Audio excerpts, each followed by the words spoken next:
All right, this would just hit me, and I've been following the money trail on it for a minute. I'ma sound like the biggest bigot, but here we go. I'm seriously furious, furiously serious today. Hoorah! All right, here we go.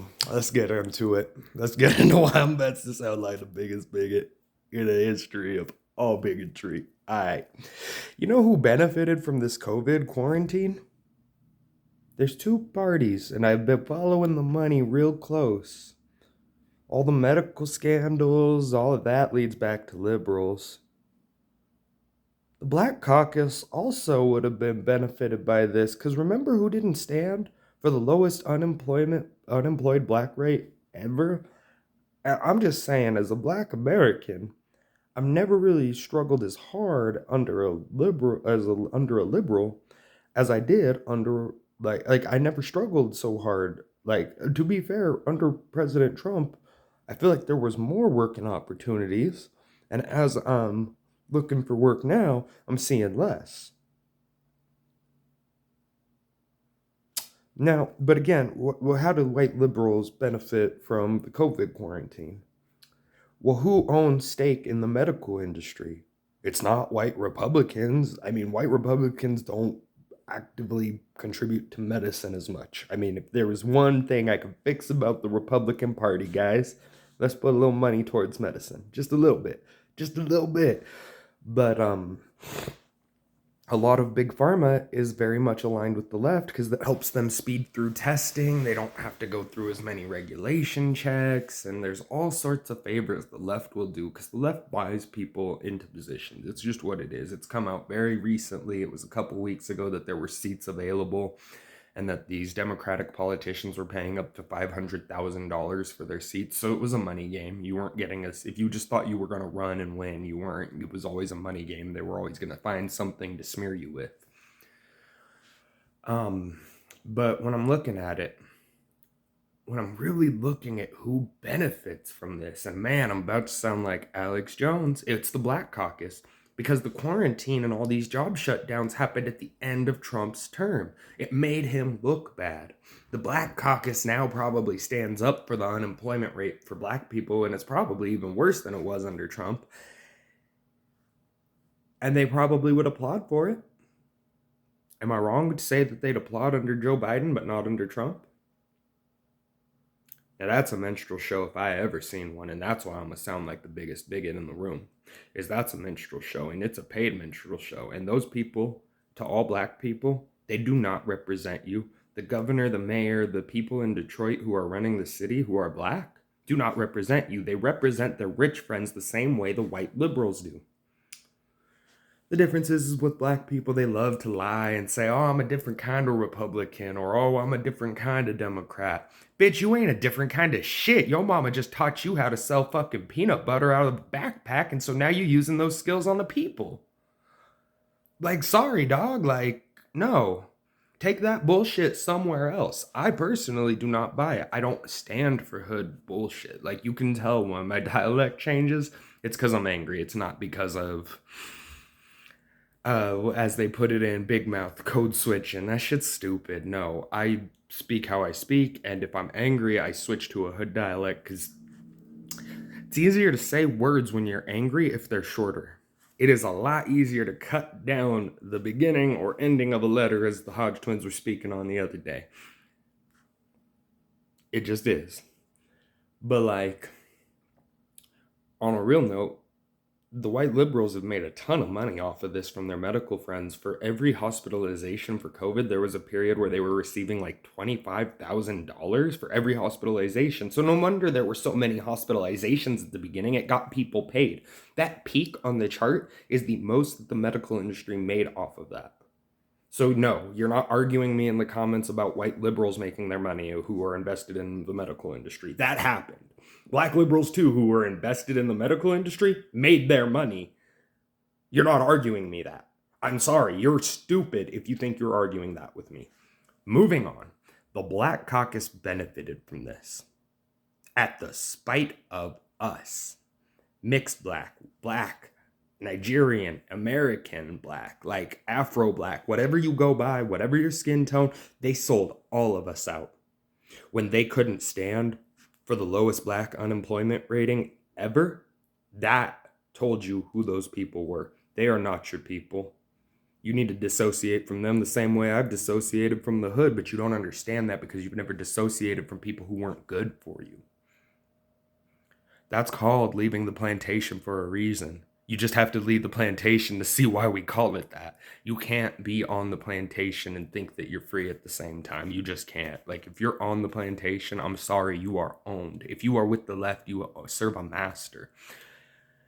It's what it is. It's where I have valid actual opinions that have been formed through research, whereas many on the left do not have an opinion. They're a talking piece for the left. They go and reiterate exactly what CNN, MSNBC, and all these other channels, shit, even Jesse from Fox, I've heard his arguments thrown at me, and I'm like, by white liberals, mind you, and I'm like, no, just shut up. You are not backing a bigoted black man. I am sorry, but or not Jesse Waters. It's not Jesse. Is it Jesse? Or there may be two Jessies on the show. The old black guy on Gutfeld and Friends, where he's just, I don't even know his name because he's that unimportant. I know Jesse Waters because Waters World. But Waters is tight. Like, Waters is my guy. Like, I love Waters. But him, Gutfeld, and like Tucker Carlson, I gotta get the big three in a day, or else I'm fucking drinking coffee all night until I see those three. But like, I'm real concerned. I have this thing where it's like, what do you do to show your brothers and sisters that you're in it with them? How do you show that? Because they assume my struggle is different because I'm light-skinned, and because of that, y'all have treated me even worse than white people have. So, like, I mean, my struggle's the same. I just get it from two ends. You're right, our struggle is different. Mine's a lot more intense because I got to deal with your bitch ass, and I got to go deal with white liberals. Yeah. I only have a problem with white liberals, by the way. So, like, most of y'all, once you grow out of your teenage years, if you're watching this, I won't dislike you after your teenage years. And I won't even use the word hate you. I hate your ideologies, though, because I was raised on those ideologies by the school system. Because my mom wasn't active in the home because she was at work. She's a single mother. She did a lot. She wasn't always around. She didn't necessarily build the imprint I needed at first. So the school system was there to fill that void. Thank God, 15-year-old me was starting to realize, man, I sound like a drone, though. I sound like I'm just repeating everything everybody's saying. And I was. Fence sitting is easy when you're open to repeat, and I don't respect fence sitters anymore. I used to be a centrist when I was 21, 22-ish. Now I'm fucking full on right, and that's just me. I don't respect a centrist. A centrist has no valid opinions of their own. Their opinions were formed by their mom, the school system, or whoever they were closest with. My struggle's been different. I've been had it from both sides, and now that both sides are starting to reveal their face, you've done had it, and now you're coming back to me like, well, hold on, maybe you was right, maybe I was being a little bigoted and calling you out, and or like, you know, it's like white liberals are still throwing around Uncle Tom, and they won their fucking war. So when you're talking to me, you got the president. So when you're talking to me and you go, you fucking Uncle Tom, two things. I'm gonna just teach this. First, Uncle Tom freed slaves. When you call me Uncle Tom, I get a little happy because I am trying to free you. It puts a smile on my face because I'm like, you get the message. I'm trying to free you. I'm trying to take you out of your bonds of slavery. Your mental bonds of slavery. Not the physical bonds of slavery and chain. Nobody has that right now. Nobody has that right now. Not in America. And if they do, they're in a basement being tortured, and we need the police to go figure out where that missing person is. That's what we would need. That ain't the case here.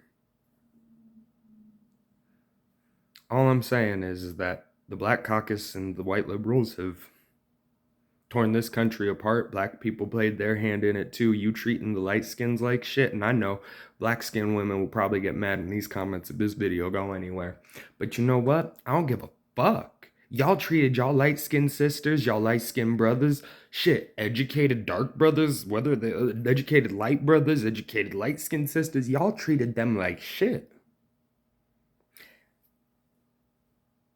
And then y'all wonder why you gotta date fucking people who are as dark as y'all, and why light-skins don't want to talk to y'all, and why light-skins don't want to fucking interact with y'all, but y'all shitty. See, it's not hard to figure out. If we're whitewashed and white people like kindness, and you're not kind, and you're a twat, we don't like you. Kind of like the Black Caucus not standing up for the lowest black unemployment. You bunch of twats, you wasted ideologues, you're fucking idiots.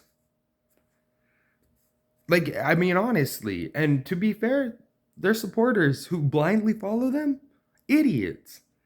Y'all don't blindly follow God, but y'all blindly follow a man off a cliff? What the fuck is wrong with you? I would rather have blind faith that God has a plan for me than to just jump off of a cliff because the politician said so. But that thought never even makes it that far into y'all's heads. That's how bad it is. That's really the state of the country. Y'all don't know how to research. Y'all don't know how to look shit up. Y'all don't even care. That's fucked up. And then you attack me for being informed, educated, and having an opinion on an issue that affects me personally. Now, if I were to call it, I would call it that was the same shit. That was the same kind of harassment that came off the fucking slave owners. You don't agree with me, get back to the fields. You don't agree with me, get back on the boat. Like, so is the left just cool with being the slave owner now? Because that's what it seems like. If you ask me, that's really what it seems like, is the left is cool with just being the slave owner now. They're not even trying to hide it. But anyone who supports them is cool with being the slave owner's puppet. And I'm like, don't come at me ugly because you're the slave owner's puppet and I'm not. And it's white people too, don't get me wrong. White people are the most brainwashed by the liberal camp. I don't know why. Y'all have the best access to education in the country, like, or in the world, let's say. I don't know why y'all fucking fall for that shit. It's like if you had looked up Joe Biden, you would know that he wants to arrest more black fathers again. Like, this is the same thing that happened in history. And Kamala's gonna be right there with it. She's not a black person. She's some Asian Hindu hybrid. Like, I'm sorry, but that ain't black. Now I'm gonna be Joe Biden. That ain't black. Kamala Harris, she ain't black. But yeah, she's a bigot and she incited violence. So when are we gonna execute the 25th on her for her mental instability and Joe? Oh shit, and since there's gonna be a chain of succession, let's get Nancy Pelosi with it too. Let's make sure she's mentally fit to continue. Since she will be the third in line to take over that position. I got you too, Nancy. I ain't never forgetting about you and that fucking ice cream. I ain't never forgetting your ass, Nancy. Wasn't one of those ice creams like a Goldschlager, had like gold flakes in it or some shit? Stupid bitch. We are really seriously furiously serious here, people. And I just want you to know that this shit is wild. That we're going to keep an ear out for all the news. Lately, all the news has been on GME and fucking stonks. I don't want to cover all that just because it's being overcovered and it's used to hide something. A money transfer as well as being used to hide a wealth transfer amongst the rich themselves. But yeah, I definitely I'm out here. This has been Drew with Politically Black signing off. And other than that, I will catch y'all later. Peace.